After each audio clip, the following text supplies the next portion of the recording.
اصحابک یا حبیب اللہ صلاۃ والسلام علیک یا رحمۃ للعالمین وعلی آلک و اصحابک یا محبوب رب العالمین۔ الحمدللہ وکفیٰ وسلام علی عبادہ الذین اصطفیٰ، خصوصاً علی اشرف الانبیاء وعلی آلہ الکرماء واصحابہ الرحماء وعلی آلہ واصحابہ وازواجہ واہل بیتہ واولیاء امتہ اجمعین۔ اما بعد فاعوذ باللہ من الشیطان الرجیم، بسم اللہ الرحمن الرحیم۔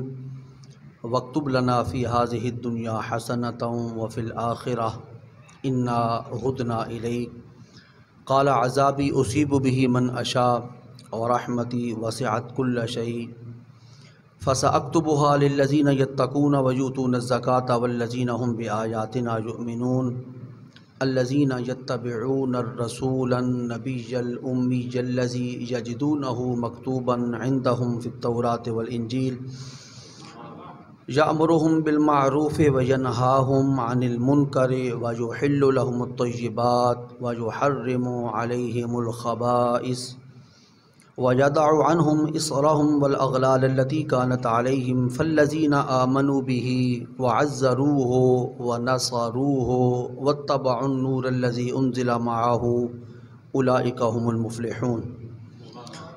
صدق اللہ مولانا العلی العظیم وبلغنا رسولہ النبی الأمی الکریم، ونحن علی ذلک لمن الشاہدین والشاکرین والحمد للہ رب العالمین۔ انتہائی واجب الاحترام سامعین ذی احتشام، آج کی جمعۃ المبارک کی اس نشست میں قرآن مجید فرقان حمید کے نام پارے کی سورہ الاعراف کی آیت نمبر 156 اور 57 خطبے کے اندر میں نے تلاوت کرنے کا شرف حاصل کیا ہے۔ لائٹ آن کر دیں۔ اللہ رب العزت کی بارگاہ میں دست بدعا خلاق عالم ان آیات مقدسہ کا صحیح سی معنی اور مفہوم مجھے سمجھنے اور بیان کرنے کی توفیق عطا فرمائے۔ سب سے پہلے تو یہ بات عرض کرنا چاہتا ہوں کہ ربیع الاول شریف کا ماہ مبارک بڑی تیزی کے ساتھ اپنے اختتام کی طرف بڑھ رہا ہے، اور آج کے ایک دن بعد یعنی کہ اتوار کو 12 ربیع الاول شریف ہے، اور اس 12 ربیع الاول شریف میں اہل ایمان، اہل محبت اور اہل عشق اور رسول کریم صلی اللہ علیہ وسلم کی ذات گرامی کے ساتھ والہانہ محبت کرنے والے آپ کے امتی اپنی بساط کے مطابق جشن ولادت مصطفیٰ کریم صلی اللہ علیہ وآلہ وسلم کا اہتمام کرتے ہیں، جو کہ نہایت ہی مستحسن اقدام بھی ہے اور عمل بھی ہے، کیونکہ یہ وہ خوشی ہے کہ جو ہم اللہ کے محبوب کی ولادت کے سلسلے میں مناتے ہیں۔ کچھ خوشیاں ایسی ہوتی ہیں جن کا ہماری اپنی ذات کے ساتھ تعلق ہوتا ہے، بیٹا پیدا ہو گیا تو سال کے بعد اس کی سالگرہ کر لی، اپنی شادی کی سالگرہ سال کے بعد کر لی، اپنے کسی دوست احباب کے سالانہ کسی ایونٹ کے اندر اپنے آپ کو شریک کر کے اس کی خوشیوں کو دوبالا کیا، اس کے ساتھ مل کے اپنے آپ کو خوش کیا۔ تو ان کا تعلق اپنی ذاتی اور اپنے علاقائی سطح پہ لوگوں کے ساتھ تعلق کی بنیاد پہ اس خوشی کا اہتمام کیا جاتا ہے، لیکن جو میلاد پاک صلی اللہ علیہ وآلہ وسلم کے موقع پہ خوشی کا اظہار کیا جاتا ہے، یہ اس لیے نہیں کیا جاتا کہ ہمارے کوئی برادری خوش ہوگی، اس لیے نہیں کیا جاتا کہ میرے گھر والے خوش ہوں گے، اس لیے نہیں کیا جاتا کہ میرے گھر کے اندر اور فیملی کے اندر میری تاریخ بنے گی کہ میں اپنے ہر بچے کی ولادت کی خوشی میں اور اس کے پیدا ہونے پہ اس کی سالگرہ کو سیلیبریٹ کرتا ہوں، بلکہ یہ خوشی نرالی اور انوکھی اور منفرد اس حوالے سے بھی ہے کہ اس خوشی کا تعلق بندوں کے ساتھ ہے ہی نہیں جو ولادت باسعادت کی خوشی میں کسی قسم کی بھی کوئی پارٹیسپیٹ کرتا ہے تو اللہ اس سے خوش ہوتا ہے، کیونکہ وہ اللہ کے محبوب کی ولادت کی خوشی کر رہا ہے۔ جی نہ علاقے کے اندر کسی قسم کی کوئی خوشی کا یہ سما ہے، ہاں علاقہ پورا تو خوش ہے، اہل ایمان تو سارے خوش ہیں، کلمہ پڑھنے والے تو خوش ہیں، لیکن اس کے ساتھ ساتھ اللہ بھی خوش ہوتا ہے کہ تو نے میرے محبوب کی ولادت پہ خوشی کا اظہار کیا ہے، مسرت کا اظہار کیا۔ اللہ فرماتا ہے سمجھ مجھے یہ آ رہی ہے، اللہ فرماتے ہیں کہ بھئی تجھے پتہ ہے کہ یہ میں نے تم پر کتنا بڑا احسان کیا ہے، اسی وجہ سے تو خوشی کا اظہار کر رہا ہے۔ اور یہ جو نبی اللہ کریم نے ہمیں عطا فرمائے ہیں اور آخر الزماں پیغمبر ہیں، ان کے بعد نبوت اور رسالت کا اللہ نے سلسلہ ختم فرما دیا ہے، آپ کے بعد کسی نبی نے نہ آنا ہے، نہ کسی رسول نے آنا ہے۔ اس نبی کو اور اس وجود باوجود کو اور اس ہستی کو سمجھنا انسان کی عقل سے ہی بالا تر معاملہ ہے۔ میں بظاہر طور پر ابھی آپ کا کہ سامنے قرآن پاک کی آیات کا ترجمہ عرض کرنے سے پہلے ذرا تمہیدی طور پر عرض کرنا چاہتا ہوں کہ رسول کریم کی ذات گرامی میں میں بنیادی طور پر جن پہلوؤں پر روشنی ڈالنے کی کوشش کرنا چاہ رہا ہوں وہ تین ہیں. ایک آپ کا نبی ہونا، نبوت کے حوالے سے جو آپ کا پہلو آپ کی ذات کے ساتھ وابستہ ہے، اور ایک نبی ہونے کے حوالے سے جو آپ کا روحانی مقام ہے، یہ بھی ایک آپ کا بڑا درخشندہ پہلو ہے. اور ایک آپ کا پہلو ہے بحیثیت انسان کے، بحیثیت ایک انسان کے. رسول کریم صلی اللہ علیہ وآلہ وسلم نے مکہ مکرمہ میں اور مدینہ منورہ کے اندر جو بشمول دونوں ادوار کو جمع کیا جائے تو جو حیات طیبہ گزاری ہے وہ 63 برس ہے. اس 63 برس کی حیات طیبہ میں سے کچھ دور وہ ہے جو اعلان نبوت سے پہلے کا ہے، کچھ دور وہ ہے جو اعلان نبوت کے بعد کا ہے مگر ہجرت سے پہلے کا ہے، کچھ دور وہ ہے جو اعلان نبوت کے بعد ہجرت کے بعد کا دور ہے. تو سرکار کریم کی حیات طیبہ کو بنیادی طور پر 3 ادوار میں تقسیم کیا جا سکتا ہے. پہلا دور وہ جو اعلان نبوت سے پہلے کا ہے. اس 40 سالہ دور کا سراسر تعلق انسانوں کے ساتھ ہے. ان لوگوں نے رسول کریم صلی اللہ علیہ وسلم کو بحیثیت نبی اور رسول کے نہیں دیکھا، بحیثیت انسان کے دیکھا ہے. اور اعلان نبوت کے بعد آج کچھ شاید فکری گفتگو ہو جائے، اعلان نبوت کے بعد جن لوگوں نے کلمہ پڑھا، سرکار کا پیغام قبول کیا، سرکار کا دین قبول کیا، آپ کے مشن کے ساتھ وابستہ ہوئے، انہوں نے صرف رسول کریم کو بحیثیت رسول کے اور نبی معظم کو بحیثیت نبی کے دیکھا ہے. اس کے بعد بھی بتیرے لوگ تھے مکہ مکرمہ کے اندر جنہوں نے بحیثیت انسان کے دیکھا ہے. اعلان نبوت کے بعد دوسرا دور شروع ہوتا ہے ہجرت کے بعد کا. ہجرت کے بعد رسول کریم مدینہ پاک کے اندر تشریف لائے، ہجرت نبوی مکمل ہوئی. ہجرت نبوی کے بعد کا جو دور ہے اس میں بھی بہت سارے لوگ ایسے تھے جو ہلکا بگوش اسلام نہ ہو سکے. جیسے کہ یہودی تھے، مدینہ پاک کے اندر رہتے تھے، کاروبار ان کا بڑا موجود تھا. مدینہ کے ارد گرد اطراف و اکناف عالم کے اندر بہت سی بستیاں اور بہت سے شہر آباد تھے. بعض تک رسول کریم کا پیغام پہنچا، بعض تک رسول کریم نے اپنے خطوط لکھ کر ان جو بادشاہان وقت تھے ان کے ساتھ مراسلت قائم کی، ان تک بھی اپنا پیغام پہنچا، لیکن سبھی نے نہیں مانا. لیکن بحیثیت ایک انسان کے مکہ کے لوگوں نے بھی دیکھا، مدینہ پاک کے لوگوں نے بھی دیکھا، نبوت کے اعتبار سے، رسالت کے اعتبار سے کسی نے دیکھا. جس نے نبوت اور رسالت کے حوالے سے دیکھا اس نے رسول کریم کی روحانیت کے پہلو کو بھی دیکھا، اور جنہوں نے فقط انسان ہونے کے ناطے سے دیکھا وہ روحانیت کا پہلو دیکھنے سے بھی محروم رہے. اب میری تمہیدی گفتگو یہاں پہ ختم ہوئی، لیکن بات اگلی عرض کرنا چاہتا ہوں کہ جس وقت مجھ جیسا کوئی انسان بھی کسی کے سامنے رسول کریم صلی اللہ علیہ وآلہ وسلم کی تعریف کرنا چاہے گا تو اتنی ہی کرے گا جتنا وہ رسول کریم کو جانتا ہے. نبوت اللہ کی عطا ہے اور یہ رسول کریم کی صفت ہے. اس کے بارے میں کوئی گفتگو نہیں کر سکتا کہ اللہ نے اپنے محبوب کو کیسی نبوت عطا کی، اس کی کیفیت کیا تھی، اس کی کمیت کیا تھی، اس کی حیات قضائیہ کیا تھی، اس کے تقاضے کیا تھے. میں نے تو جو کچھ بیان کرنا ہے اس قرآن پاک کے اندر جو منصب نبوت بیان ہوئے ہیں صرف وہ بیان کر سکوں گا. حتیٰ کہ میرا جملہ اگر آپ یہ ذہن نشین فرمائیں تو میں یہ کہنے میں بالکل حق بجانب ہوں کہ رسول کریم کے سلسلہ نبوت میں آپ سے پہلے دنیا کے اندر جتنے نبی آئے ان نبیوں میں سے بھی کوئی کما حقہ نبوت محمدیہ کی تعریف نہیں کر سکتا.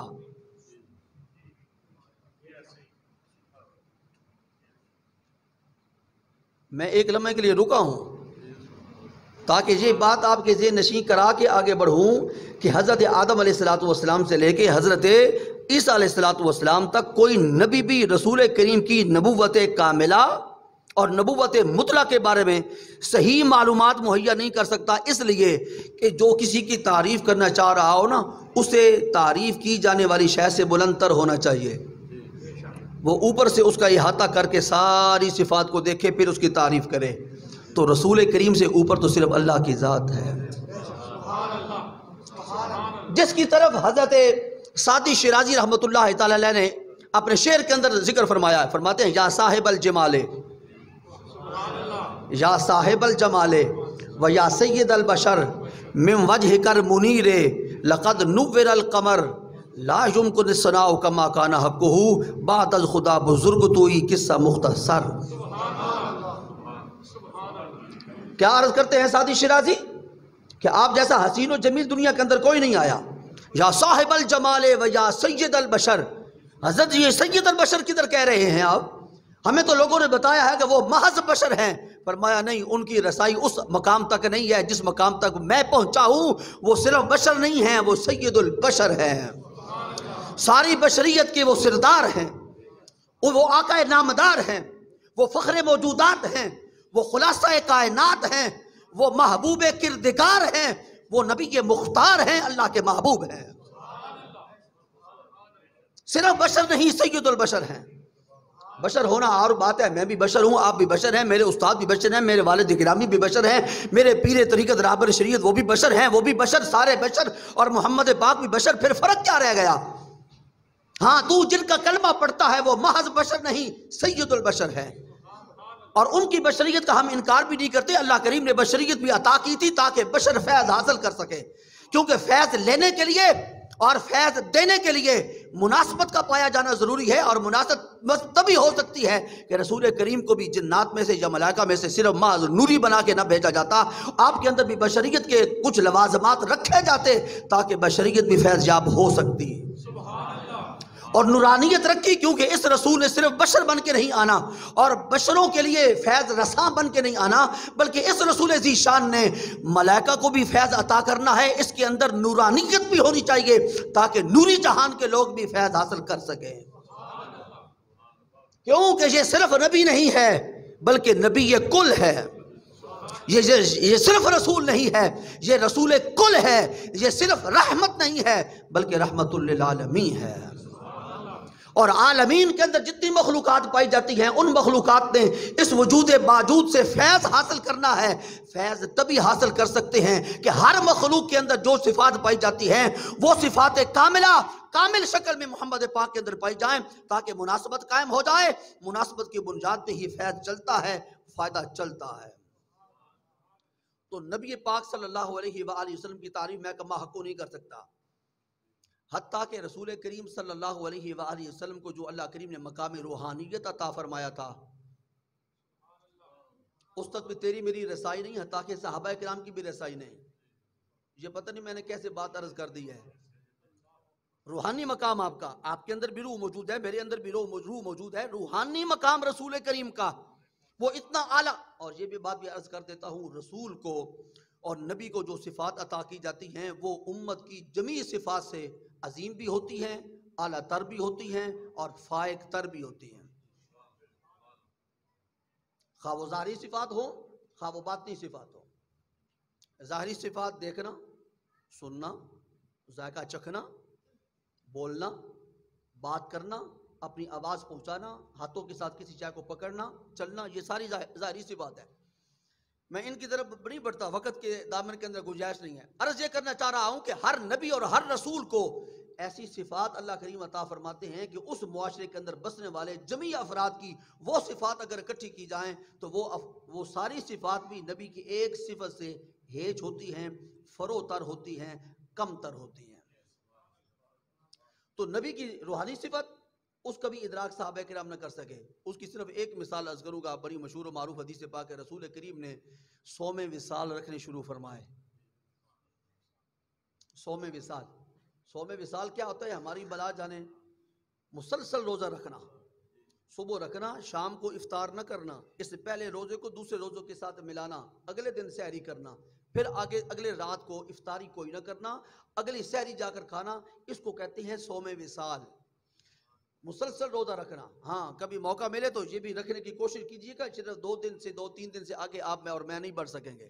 اب آپ کو سمجھ آئے گی کہ نبی کی جو روحانی کیفیت ہوتی ہے وہ کس درجہ بلند ہوتی ہے. رسول کریم کے جو کہ متبعین تھے صحابہ کرام، انہوں نے دیکھا کہ کائنات کے رسول صوم وصال رکھ رہے ہیں. ایک صوم داؤدی ہیں، ایک صوم وصال ہیں، ایک آپ کے اور میرے روزے ہیں. صوم داؤدی حضرت داؤد علیہ السلام رکھا کرتے تھے. جو عام روزے ہیں وہ میں اور آپ بھی رکھتے ہیں. اور صوم وصال یہ خاصہ ہے نبوت محمدیہ کا. کسی نبی نے نہیں رکھے. صوم وصال کسی نبی نے نہیں رکھے. صوم وصال تسلسل کے ساتھ روزے. صحابہ کرام نے بھی صوم وصال رکھنے شروع کر دیے. صحابہ کرام کمزور ہو گئے، کمرے کبڑی ہو گئی، چہرے کا رنگ زرد ہو گیا اور نمازوں کے اندر بھی وہ چستی نہ رہی اور وہ نشاط نہ رہا جو نبوت کی نگاہ کو مطلوب تھا۔ پوچھا یہ تم کیا کر رہے ہو، کمزور ہوتے نظر آ رہے ہو؟ عرض کی یا رسول اللہ ہم نے آپ کی دیکھا دیکھی صوم وصال رکھنے شروع کر دیے، اس کی وجہ سے نکاحت کو کمزوری ہو گئی۔ جملہ بڑا پیارا ارشاد فرمایا، میرے ذوق کا بالکل عکاس اور آئینہ دار ہے۔ آقا کریم نے فرمایا ایکم مثلی، ایکم مثلی، ایکم مثلی، اے میرے صحابہ تم میں سے میری مثل کون ہے؟ یہ حدیث نہ ہو تو دکھانے کا ذمہ دار ہوں، سند کے اندر کوئی غلطی ہو تو اس کو بھی حل کرنے کے لیے تیار ہوں، متن کے اندر کسی کو شک ہو تو اس کا شک بھی رفع اور دور کرنے کے لیے تیار ہوں۔ یہ الفاظ حدیث ہیں اور متفق علیہ حدیث پاک ہے۔ رسول کائنات نے فرمایا میرے صحابہ تم نے مجھے دیکھا دیکھی صوم وصال رکھنے شروع کر دی، یہ تو بتاؤ ابو بکر اور عمر، عثمان اور علی، بلال، طلحہ، سعد، سعید، ایکم مثلی، تم میں سے کون میری مثل ہے؟ اور یا رسول اللہ ہم آپ کی مثل کیسے ہو سکتے ہیں؟ سرکار نے خود فرمایا ابیت عند ربی یطعمنی ویسقینی، میں رات اپنے رب کے ہاں گزارتا ہوں، وہی مجھے کھلاتا ہے، وہی مجھے پلاتا ہے۔ اب سمجھ آئی رسول کریم کا مقام روحانیت کیا ہے؟ میں رسول کریم کے مقام روحانیت کو بیان کر کے آپ کی ولایت کو بیان نہیں کرنا چاہ رہا، حالانکہ اللہ کریم نے آپ کو مقام ولایت بھی عطا کیا تھا۔ اور اس پر بھی ایک بڑی نفیس بحث ہے علم کلام کی کہ آپ کا مقام ولایت اعلیٰ تھا یا آپ کا مقام نبوت اعلیٰ تھا۔ یہ علم کلام کی بڑی خوبصورت اور بڑی نفیس اور بڑی ادق بحث ہے، لیکن یہ تو طلباء جو پڑھنے والے ہیں ان کے لیے ہے، میرے اور آپ کے لیے نہیں ہے۔ تو مقام روحانیت کی سمجھ آئی؟ صحابہ کرام کو بھی سمجھ نہ آئی کہ رسول کریم کا مقام روحانیت کیا ہے۔ اگر سمجھ آ جاتی تو اس پینڈے نہ اپنے آپ کو ڈالتے جس راستے پہ رسول کریم چل رہے تھے۔ اور حضرت عائشہ صدیقہ رضی اللہ تعالیٰ عنہ کیا ارشاد فرماتی ہیں کہ رسول کریم رات کے وقت عشاء کی نماز ادا فرمانے کے بعد میرے کاشانہ اقدس میں تشریف لاتے، وہی جو میرا بستر مبارک تھا اس بستر مبارک کے ایک حصے کو کائنات کے رسول اپنا مصلی بنا لیتے۔ کتنا پاکیزہ بستر ہے! میں اپنا بستر اور آپ اپنا بستر بطور مصلی کے استعمال نہیں کر سکتے، ہمیں کوئی پتہ نہیں ہے کہ تیرا میرا بستر پاک ہے یا ناپاک ہے۔ عائشہ صدیقہ فرماتی ہیں اس بستر پر جس کے اندر میں آرام کر رہی ہوتی تھی اسی کا ایک حصہ میرے اوپر ہوتا تھا، ایک حصہ رسول پاک اپنے لیے بطور مصلی کے استعمال فرماتے ہیں۔ جی بطور مصلی کے کتنا پاکیزہ گھرانہ ہے جس کے بستر بھی پاک ہے۔ کوئی بات سمجھ کوئی نہیں آئی؟ جس کے بستر بھی پاک ہے، جس کی مٹی بھی پاک ہے، جس کے در و دیوار پاک ہے، جس کی ہوا جس کی فضا پاک ہے، جس کے اندر سانس لینے والے خود پاک ہے، جس کے اندر رہنے والی ایک ایک خاتون پاک ہے، جس کی نسل پاک میں ہے بچہ بچہ نور کا، تو ہے عین نور تیرا سب گھرانہ نور کا۔ جی تو ہے عین نور، عین نور کا پتہ کیا مطلب ہوتا ہے؟ تو نور کا سمندر ہے، تو عین نور ہے، اور اس سمندر سے جو کچھ نکلے گا، اس سمندر سے جو کچھ برآمد ہوگا وہ سب کا سب نور ہوگا، خواہ حسن ہو، خواہ حسین ہو، خواہ خاتون جنت ہو، اس گھرانے سے جو نکلے گا وہ صاحب نور ہوگا۔ اللہ اکبر! اس گھرانے کی ایک ایک شے پاک ہے، بلکہ نہیں بڑا چھوٹا لفظ استعمال کر گیا ہوں، مجھے اپنے الفاظ واپس لینے کی اجازت دیجئے۔ اس گھرانے کا ایک ایک شے صرف پاک ہی نہیں، ایک ایک شے ناپاکوں کو پاک کرنے والی ہے۔ اس گھرانے کی ایک ایک شے ناپاکوں کو، اس گھرانے کے ساتھ جب تک ابو بکر صدیق وابستہ نہیں ہوئے تھے پاک تھے، عمر فاروق وابستہ نہیں ہوئے تھے پاک تھے، علی المرتضیٰ وابستہ نہیں ہوئے تھے پاک تھے، بلال حبشی حبشہ کے اندر رہتے تھے، اپنے والدین کے گھر کے اندر روزانہ نہایا کرتے ہوں گے، نہیں پاک تھے۔ پاک تب ہوئے جب نگاہ مصطفیٰ پڑی، جب فیض مصطفیٰ نصیب ہوا، جب محمد پاک کی صحبت نصیب ہوئی، جب رسول کریم کی تعلیمات پہ عمل کیا۔ اب اسی جملے کو میں اپنا مرکزی نقطہ بنا کے گفتگو آگے بڑھانا چاہتا ہوں۔ اس دور کے اندر بھی اگر کوئی چاہتا ہے کہ میں پاک ہو جاؤں، ناممکن ہے پانی کے ساتھ اس کا پاک ہونا، وہ پاک ہوگا تو محمد پاک کی تعلیمات پہ عمل پیرا ہو کے پاک ہوگا، ورنہ کوئی پاک اس کی نہیں۔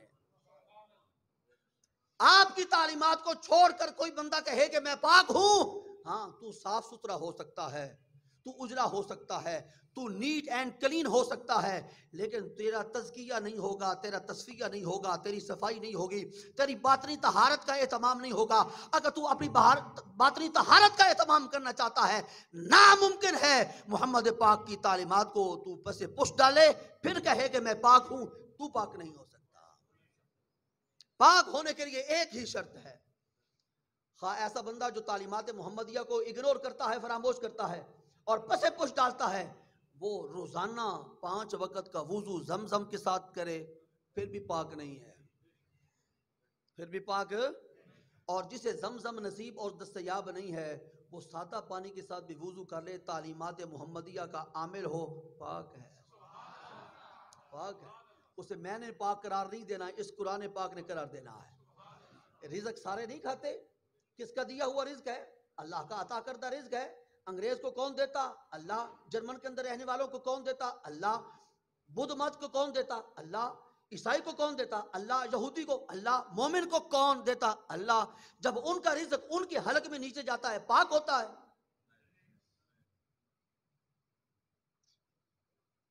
چپ کر جاتے ہیں، پتہ نہیں کیوں، نہیں نا پاک۔ اس کی حالت سے اگر پاک رزق ہو تو عمل صالح کی توفیق ملتی ہے، نیک عمل کی توفیق ملتی ہے۔ اگر رزق مشکوک ہو یا حرام ہو تو عمل صالح کی توفیق نہیں ملتی۔ اور عمل صالح میں سے سب سے پہلا عمل ایمان قبول کرنا ہے۔ اگر اس کے حلق سے نیچے اترنے والا لقمہ وہ حلال کا ہوتا تو ضرور ایمان قبول کر لیتا۔ اس کا رزق اللہ کی طرف سے آ رہا ہے، لیکن وہ رزق کو حلال طریقے سے استعمال نہیں کر رہا، حرام طریقے سے استعمال کر رہا ہے۔ نتیجہ کیا نکلا؟ کلمہ پڑھنے والا اپنا خون پسینہ ایک کر کے رسول کریم کی تعلیمات کے مطابق جو رزق کما کے لاتا ہے، خواہ وہ تھوڑا ہی کیوں نہ ہو، چونکہ اس پر نبوت محمدیہ کا سایہ رحمت ہے، وہ رزق پاک ہے، انگریز کا رزق ناپاک ہے۔ اس لیے جو بندہ خود پاک ہونا چاہتا ہے یا اپنے رزق کو پاک کرنا چاہتا ہے، محمد پاک کی تعلیمات کے بغیر ناممکن ہے، آپ کی تعلیمات کے بغیر ناممکن ہے۔ یہ بات پلے باندھ لیں، جو رشوت لیتا ہے اس کا رزق حرام۔ جس نے بینک کے اندر اکاؤنٹس کھلوا رکھے ہیں، بڑا پیسہ آ رہا ہے، بینک بڑا شرح سود دے رہا ہے، بڑا وہ خوش ہو رہا ہے، بھائی جان آپ اس پہ مت اترائیے، اس پہ ناز کرنے کی ضرورت نہیں ہے۔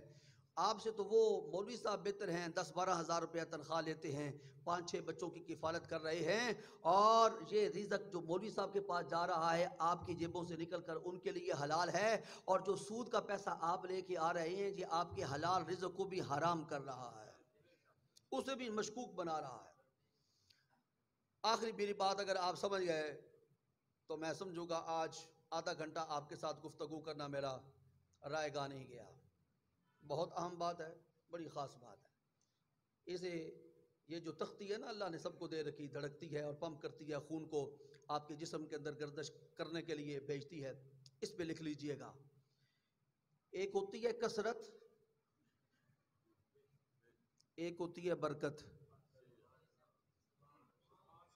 یہ میسج میرا خاص ہے ربیع الاول شریف کے حوالے سے۔ کثرت کیا ہے؟ مال کا کثیر ہونا، اتنا بینک بیلنس بن گیا جی، اتنا بینک بیلنس بن گیا، بڑے پلازے بن گئے جی، فیکٹریوں پہ فیکٹریاں لگ رہی ہیں، دکانیں بازار کے اندر خریدی جا رہی، کروڑوں کی ریل پیل ہے جی، 10-12 گاڑیاں میرے پاس کھڑی ہیں، اور جی بڑا مال ہے۔ یہ ہے کثرت۔ اللہ کریم کو کثرت مطلوب نہیں، برکت مطلوب ہے۔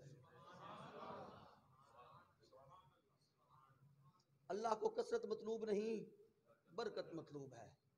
اللہ سے کثرت کا مطالبہ نہ کرو، کیونکہ فرعون کے پاس کثرت تھی، ابو بکر صدیق کے پاس برکت تھی۔ زمین آسمان کا فرق ہے۔ کوئی میری گل سمجھ ہوندی بھی کوئی نہیں ہوندی بھئی کہ میں پنجابی بولنا ٹھیٹ پنجابی اپنی سرگودی علی جی، سمجھ آگئی بات؟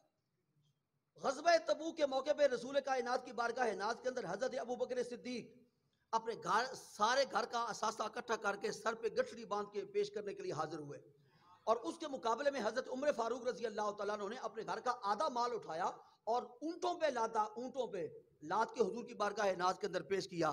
اگر کثرت مطلوب ہوتی تو ساری خوشیاں اور ساری جناب نیاز مندیاں اور ساریاں محبتیں اور سارے بشارتیں عمر فاروق کو سنائی جاتی. فرمایا نہیں عمر تم نے بھی بڑا اچھا کام کیا ہے، لیکن ہم جبریل امین کو زمین پہ بھیجتے ہیں، جو لباس ابو بکر صدیق نے پہنا ہے آج جبریل بھی وہی لباس پہنے گا. مال کتنا تھا؟ ایک گٹھڑی. اور کہاں پہ رکھی ہوئی تھی؟ سر پہ. تو اللہ کریم نے کثرت کو پسند کیا ہے یا برکت کو پسند کیا ہے؟ اس لیے اللہ سے کثرت کا مطالبہ نہ کرو، برکت کا مطالبہ کرو. بسا اوقات ایسا ہوتا ہے کہ اللہ تھوڑے مال کے اندر ایسی برکت پیدا کر دیتا ہے وہ کثیر مال سے بڑھ جاتی ہے. کثیر مال سے. اور اللہ کے پاس برکت ہے، وہ کثیر مال سے نکال لے اس کی مرضی، تھوڑے مال کے اندر ڈال دے اس کی مرضی. یہ رزق کمانا تیری ذمہ داری نہیں ہے، یہ رزاق عطا کرتا ہے. رزاق کا وعدہ ہے کہ دو چیزیں انسان کو ڈھونڈ کے ملتی ہیں، ایک موت اور ایک رزق. دونوں چیزیں ڈھونڈ کے ملتی ہیں بندے کو. اس لیے علی المرتضیٰ شیر خدا رضی اللہ تعالیٰ عنہ ارشاد فرماتے ہیں کہ بھائی اللہ کریم نے رزق کا وعدہ کیا ہے، بخشش کا وعدہ نہیں کیا. جس کا وعدہ نہیں کیا اس پہ محنت کرو، جس کا وعدہ کیا ہے اس کی فکر چھوڑ دو.